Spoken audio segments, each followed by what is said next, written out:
Monsieur Christian Lussakweno, bonsoir. Bonsoir Rachel Kitsida. Merci de nous accorder cette interview depuis Bruxelles où vous séjournez. Alors Lussakweno, c'est un journaliste, 33 ans de métier quand même, de carrière journalistique. Derrière vous, une carrière qui commence en dehors des frontières de la République démocratique du Congo. Est-ce que vous pouvez d'abord en une minute nous dire comment vous avez embrassé la carrière journalistique? D'abord, Antipode, la faculté de Louvain-la-Neuve, la radio de la faculté de l'UCL, l'Université catholique de Louvain. Et puis, l'initiative de lancer des programmes africains à Radio Panique. Africa numéro 1 m'a ramassé au passage, c'était en 80. Tout cela se passe entre 1989 et 1993. En 1996, juste un peu avant la chute du maréchal Mobutu, face au succès rencontré par les émissions de Radio Panique, c'est Africa numéro 1 qui me récupère à Bruxelles. Je suis correspondant à ce moment-là, d'abord en Belgique, parce qu'il fallait d'abord qu'on teste le journaliste que j'étais, ensuite confirmé pour tout le Benelux, Belgique, Hollande et Luxembourg, puis envoyé spécial sur tout le processus de pacification du Zaïre, République démocratique du Congo. C'est dans tous ces voyages, tout le processus de Lusaka et autres, que j'ai pu plusieurs fois aller au Congo, où j'étais parti auparavant, notamment à la rencontre des médias congolais. Je m'étais rendu compte que ce que je faisais en Belgique n'existait pas au Congo. 2002, j'arrive à Kinshasa, sur l'assistance de mon père. Je dois le dire, je l'ai dit, je le répète. Christian, ce que tu fais à Bruxelles, tu ne vas pas rester éternellement à le faire à l'étranger. Viens le faire au Congo. C'est ce qui m'arrive en 2002, de manière... et c'est technique, comme on le disait, ou comme on le dit souvent, jusqu'au lancement officiel le 14 juillet 2003. Voilà. Vous êtes aujourd'hui à la tête d'une grande radio, sinon la première radio du pays. À quoi vous devez ce succès? La vérité. Je pense que certains se rappellent de la campagne élection 2006. Chantal Kanimbo animée. Elle m'a demandé de la rejoindre. C'était pour le compte de la CEI à l'époque, de Malou Malou, paix à son âme. J'avais dit à tous les journalistes du Congo ce jour-là que le succès d'un média, c'est sa proximité avec la vérité. On ne peut pas toujours tout savoir. Le slogan de Jean-Jacques Servan-Schreiber, parce que j'ai aussi des pères, c'était la vérité telle que nous la voyons. Ne jamais la tronquer et la dire au maximum en faisant le travail du journaliste de recherche et d'éclaircissement. Je crois que c'est ça le succès de Top Congo, que vous alliez à la proximité que nous avons avec nos auditeurs.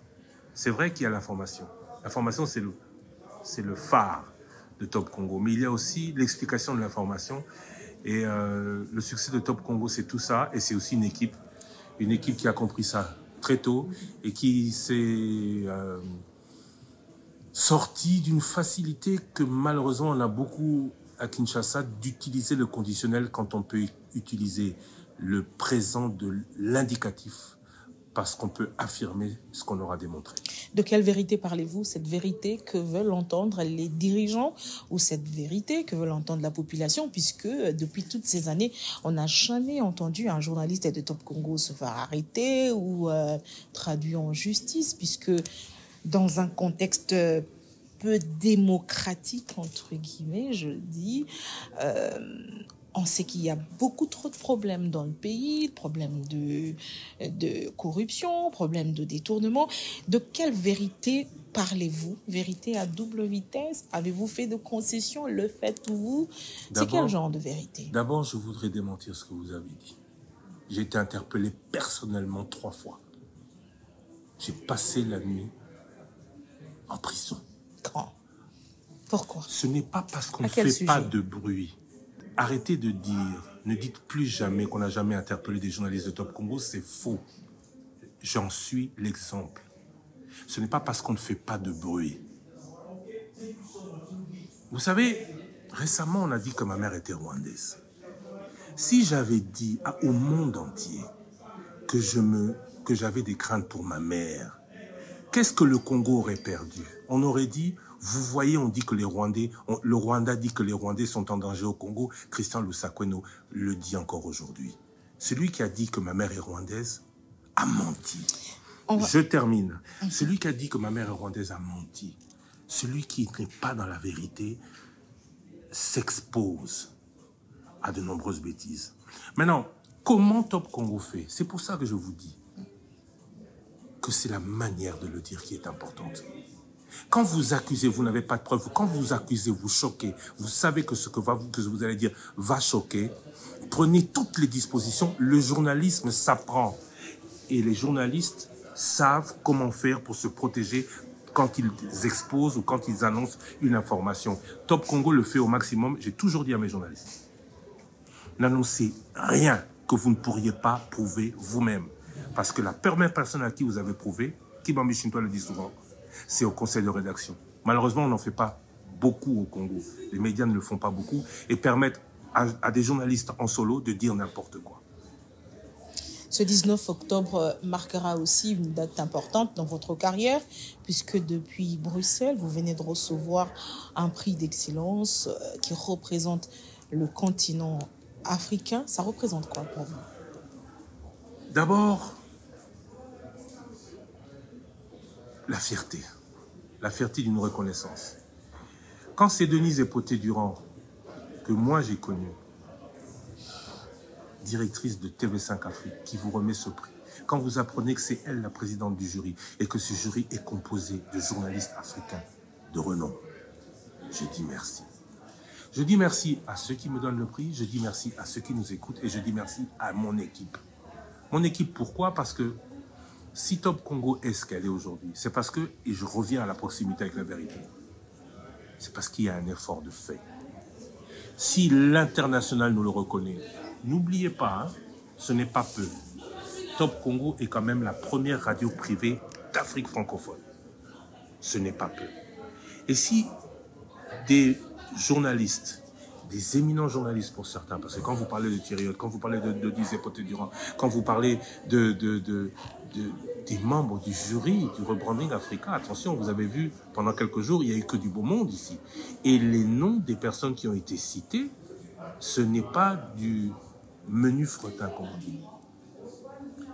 Je peux dire que je suis fier et que je ferai tout ce qui est en mon pouvoir pour, continuer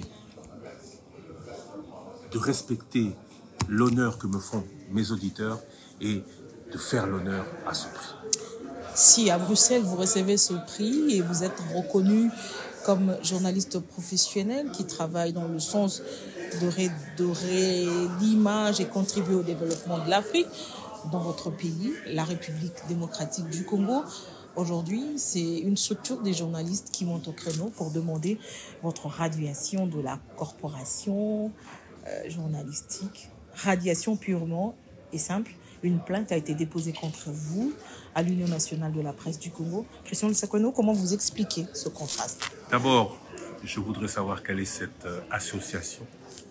Premièrement. De deux, je voudrais expliquer à cette association qui se plaint à l'UNPC que j'ai déposé une plainte à l'UNPC, que l'UNPC a siégé, que l'UNPC, tout le monde l'a entendu, a décidé que ceux contre qui j'ai déposé plainte étaient suspendus de toute activité pendant 6 mois. Et que pendant les 6 mois de suspension, ils ont continué à me marcher dessus. J'ai déposé plainte, je l'ai annoncé le plus officiellement du monde, en juillet. Ce qui s'est passé depuis, les magistrats vous l'expliqueront. Je ne peux pas en dire plus. Ce que je veux dire, c'est qu'on ne peut pas impunément accuser l'autre. Je parle du journaliste qui doit être proche de la vérité. On ne peut pas impunément accuser l'autre de faire ce qu'il n'a pas fait. Vous m'avez insulté, vous m'avez diffamé. De quelle médiation a-t-il été question quand pendant 2 ans, plus de 108, le même monsieur, que ce soit sur Twitter, que ce soit dans ses émissions qu'il fait, utilise mon nom, soit pour rayonner, mais dans tous les cas, pour diffamer. Je me suis plaint au CESAC, je me suis plaint à l'UNPC. Décision a été prise, ils ne l'ont pas respectée. Ils ont même dit à un moment qu'ils ne respectaient pas l'UNPC. La justice, dans une autre affaire, tout le monde le sait, est là. Je saisis la presse entière. Vous savez pourquoi ce monsieur est arrêté. Si ce n'était que pour mon dossier, les choses ne seraient pas ce qu'elles sont aujourd'hui. Toute la presse le sait, mais peu le disent. Merci à vous, Rachel Kitsita. Merci à ceux qui le disent. Que ce n'est pas Christian Lusakeno qui a fait arrêter celui que j'appelle, parce qu'il l'est, terroriste du clavier. Si aujourd'hui ce monsieur se retrouve là où il est, ce n'est pas de mon chef, c'est du chef d'autres affaires similaires à la mienne. Il est tombé sur beaucoup plus fort que moi, il le paye aujourd'hui. Moi, ma plainte est toujours existante. Certains me demandent de la retirer, mais ceux qui connaissent la justice du Congo savent que quand une affaire est en instruction, quelle que soit la démarche que le plaignant pose, sa plainte reste jusqu'à expiration du dossier.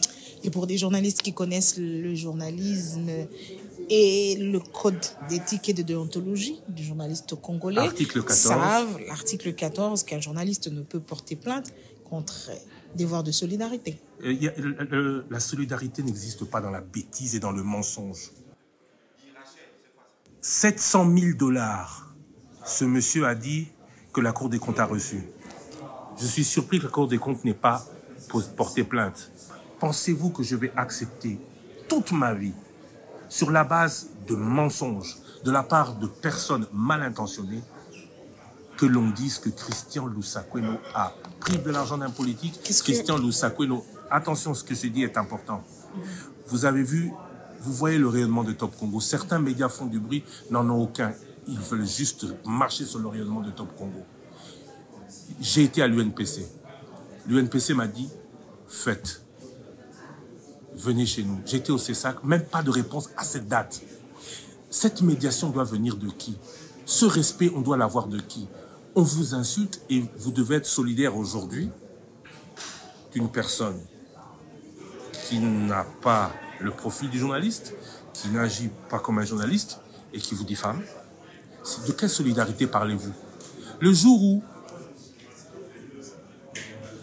les choses seront faites dans les règles, on me donnera un coup de fil à chaque fois qu'on m'accusera pour me donner, pour essayer d'avoir de moi la version. Le jour où ce n'est pas fait, ce n'est pas le journaliste qui l'a fait, et donc il n'y a pas de solidarité possible avec ce genre d'individu. Vous attendez à quoi? Rien. Ce que j'attends, c'est la vérité sur ce sujet. Je veux savoir ça vient d'où, je veux savoir c'est dit sur quelle base, et je veux voir... Un procès contre le confrère? Un procès public. La démonstration de ce qu'il a dit. Vous assumez? J'assume. Le jour où ce pays, mon pays, attention, hein, parce qu'on a beaucoup parlé de ma nationalité française, c'est ça la vérité. Je suis né dans un pays à l'étranger. Madame Rachel Kitsita, imaginez un jour que vous donniez naissance à un enfant à l'étranger, aux États-Unis par exemple. C'est automatiquement qu'il est de nationalité étrangère. Il ne sera pas votre enfant. Je ne suis pas fils de ce pays. La nationalité congolaise est une et exclusive. Mais la nationalité d'origine, vous ne la perdez pas. Il me suffit qu'une simple déclaration, le ministre de la Justice suivra. Je n'ai aucun problème avec ce pays, j'ai la nationalité congolaise d'origine. Mon père et ma mère sont du Congo. Faisons attention à ce à quoi nous allons.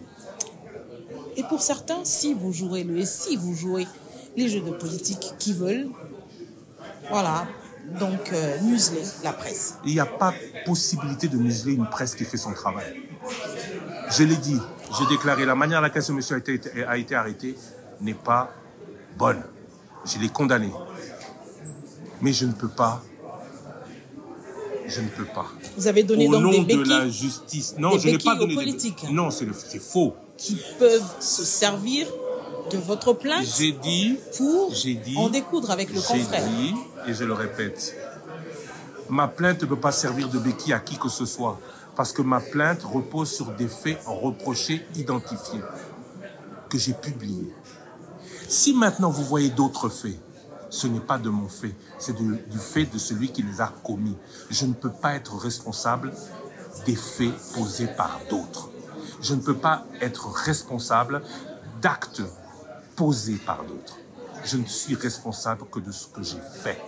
Et que ce soit clair, une bonne fois pour toutes.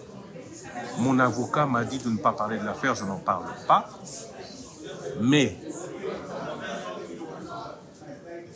le jour où, dans notre pays, tous les gens respecteront déontologie, éthique et morale, l'acte que j'ai posé n'interviendra pas. Point barre.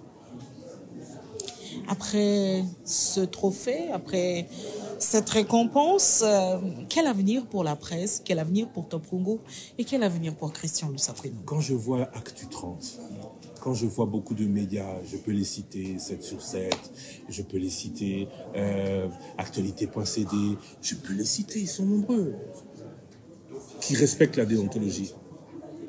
Quand je vois ici, au Rebranding Africa Forum, la manière à laquelle le Congo a été défendu par ses officiels et ses privés, nous sommes un pays d'avenir. Mais pour que nous soyons vraiment le pays qui mérite un bon avenir, il faut que nous ayons le bon comportement.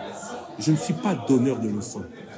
Je dis, pour avoir longtemps vécu à l'extérieur, je sais comment un pays se développe, je sais comment un pays est développé, je sais comment il se maintient. Je reproche à la presse de ne pas tout dire, y compris dans cette affaire. Je reproche à notre presse d'être inféodée, parce que si certains journalistes arrivent à ces travers, c'est parce qu'ils sont à la solde de personnes qui payent. Je félicite ceux qui, comme vous, luttent. Ce n'est pas chose facile. Mais c'est notre proximité avec la vérité qui fait notre popularité et qui fait que les hommes politiques, quand ils sont face à nous, se disent